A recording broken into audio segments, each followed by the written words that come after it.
Hello everyone and welcome back. So I want to take a look into the Death Knight changes. So as you can see right now, this is the current tree that we do have in Warlords of Draenor. So some of these talents will become passives, and some of these talents will also be changed and still be talents, and some of them will even be removed and some new will be added. So if we take a look on the tree that we will be getting in Legion. So for those of you who played Death Knight during Wrath of the Lich King, you will actually recognize Bloodworms. So Bloodworms is that every time you do a critical strike, you will have a set amount of chance to spawn Bloodworms. So the Bloodworms in and of themselves will actually deal damage, and they will get fatter and larger, and eventually they will explode, and they will heal you for 5% of your missing health. If you drop below 50%, your Bloodworms will immediately burst and heal you. And previously Bloodworms was actually a passive to the Blood Death Knights, and that was actually a really good skill. And not to mention that they did not just heal you back then, they actually did heal everyone around you that was in proximity of the Bloodworms. As soon as they popped, they would heal the lowest health member of that group or raid when you were close. And Heartstrike, which is now called Heartbreaker, generates 3 additional runic power. So it seems like we will be getting Heartstrike back. And Heartstrike is a cleave. So you have one main target and then you would hit 2 additional targets. It was really great for tanking. Instead of using massive AoE abilities, you could use Heartbreaker. Heartstrike, sorry. And that attack was actually really good. I absolutely loved using it during my time in tanking. I still do tank, but not as good, but still I'm trying my best. And this is a new one, Exsanguinate. I think you pronounce it. I don't know. Anyway, so this drains a set amount of health from the target over 3 seconds. You can move, dodge, parry, and use defensive abilities while channeling this ability. So it is pretty much the equivalent of conversion, except that conversion, as long as you have runic power, you will be healed, but with this one, you will drain health from your enemy. Here we have Rapid Decomposition, which is that Death and Decay deals 50% more damage, and it will also generate 20% runic power. And then we have Soul Gorge. Consumes your blood plagues within 30 yards, dealing a set amount of damage, attack power as shadow damage to infected enemies, empowering you for 24 seconds, up to 15%, and also with this it will also increase your runic generation by 15% per plague on within your proximity when you use it. Plagues closer to expiration grants more rune generation. So when all of your diseases is going down, then you trigger it, you deal damage, and you will get massive rune generation and just pick that up. So I can really imagine that in a rotation. Spectral Deflection. Attacks that deal more than 25% of your maximum health will consume a second bone shield. Bone shield charge to further reduce that damage. So currently it is 20% per charge, so that means minus 40% if you do have this one, if that remains the same. Ossuary, while you have at least 5 bone shield charges, the cost of Death Strike is reduced by 5 runic power. So Death Strike will be costing runic power. And also it increases your maximum runic power by 10. So that I'm a little bit excited for this one. Not too much, but still I want to know what you think about this. Blood Tap. Well, Blood Tap is pretty much... I think it remains the same, pretty much. It doesn't really say much. It says requires level 58, consume Shadowy Essence. So, what is Shadowy Essence? Is that something that we place on the target, or is that something that we will generate and then we use it? Anyway, and then it also says recharge time reduced by 1 second whenever a bone shield charge is consumed. That's so this talent I'm a little on and off with this one. Anti-magic barrier. Well, at least we're getting rid of this stupid anti-magic shielding or whatever the fuck it's called. Where is it? Anti-magic zone. It's pretty much crap. So now we get this instead. Anti-magic shell also increases your maximum health for 25% for 10 seconds. Seems nice. Mark of Blood places a Mark of Blood on an enemy for 25 seconds.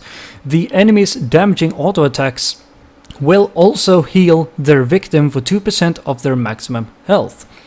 So I can actually understand this talent. I mean, in PvP it would seem quite good, but if you are able to use your PvE talents in PvP, then yeah, it would be damn good if you ask me. But as a tank, it would be really awesome to use that against bosses. So that is actually something that I can recommend if you plan on getting it. Red Thirst. Spending runic power will decrease the remaining cooldown on vampiric blood by 2 seconds per 10 runic power. So that one, I don't think I will be using that one because it doesn't seem to be as good as the other option. So let's take a look at Tombstone. Tombstone, consume all bone shield charges. For each charge consumed, you gain 3 runic power and absorb damage equal to 3% of your maximum health for 8 seconds. So if I have a full bone shield charge, like the bone shield fully charged, and I use this, that would actually mean that not only will I gain runic power, like that would be, if we say, I don't know, 9 runic power, which would equal like 3 charges, sorry, and that would also be, if I understand it correctly, like 9% of my maximum health will that I will absorb. So that seems, I actually don't really know about that. Tightening Grasp reduces the cooldown on Gorfiend's Grasp by 60 seconds, and your Death and Decay will also reduce the movement speed of enemies within its radius by 70%. It seems quite nice, but with this talent it seems like Gorfiend's Grasp is going to be a like a standard ability for blood tanks now, so it won't be a talent anymore. So that is actually a welcoming sight, if you ask me, because that is a really damn good spell towards the off tank if you're on a boss fight, and then you have the off tank who is supposed to take the ads.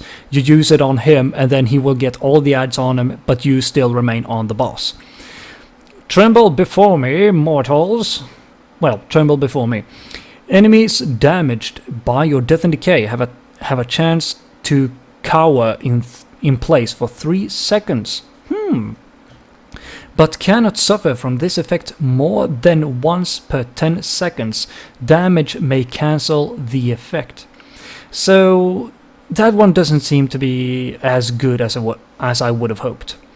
March of the Damned. Wraith Walk lasts 50% longer and breaks stun, snare and root effects when cast. So Wraith Walk is pretty much the new equivalent of Path of Frost. Path of Frost will actually be a passive in Legion, just so you know that.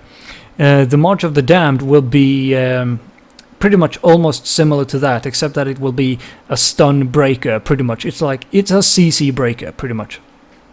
Well of Necropolis. damage taken below 35% health is reduced by 20%. So if we have that Well of Necropolis and we activate this one, I think it is, where the fuck did it go?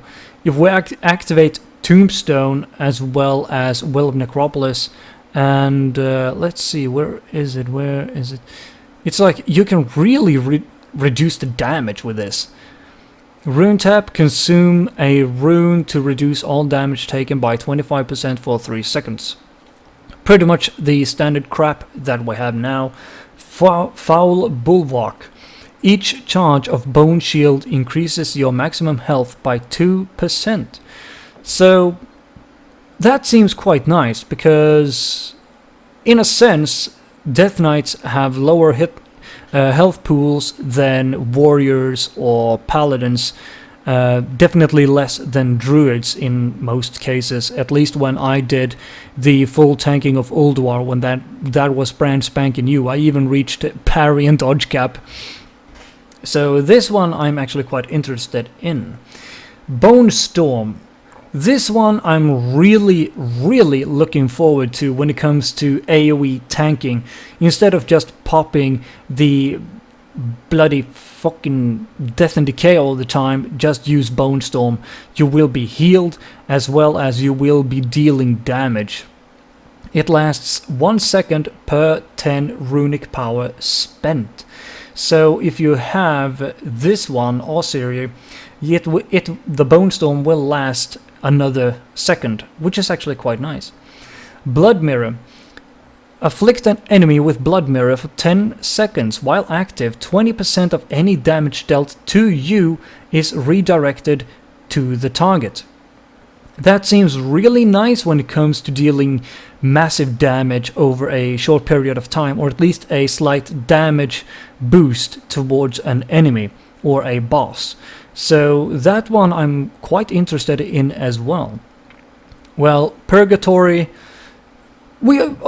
Purgatory has been bugged, it's been glitched, it's been crap, it's been absolutely everything that we can actually think of. So I'm not really surprised to see this crap. I mean, I won't use Purgatory. End of fucking story. I will use Blood Mirror or Bone Storm. If I die, I die. Because currently in game, I have Purgatory.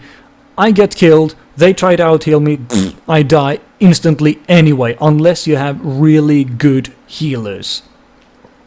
So, with that being said, if you want to look up on these talents of your own, then please check the link down in the description below this video. The link will take you to Wowhead, and it will also show you all of these talents. You can even check out Frost, Unholy, and also the removed skills. So, with that being said, I hope that you enjoyed this small video. Thank you very much for watching. My name is Amadeus, and I will see you all next time. Have a good one.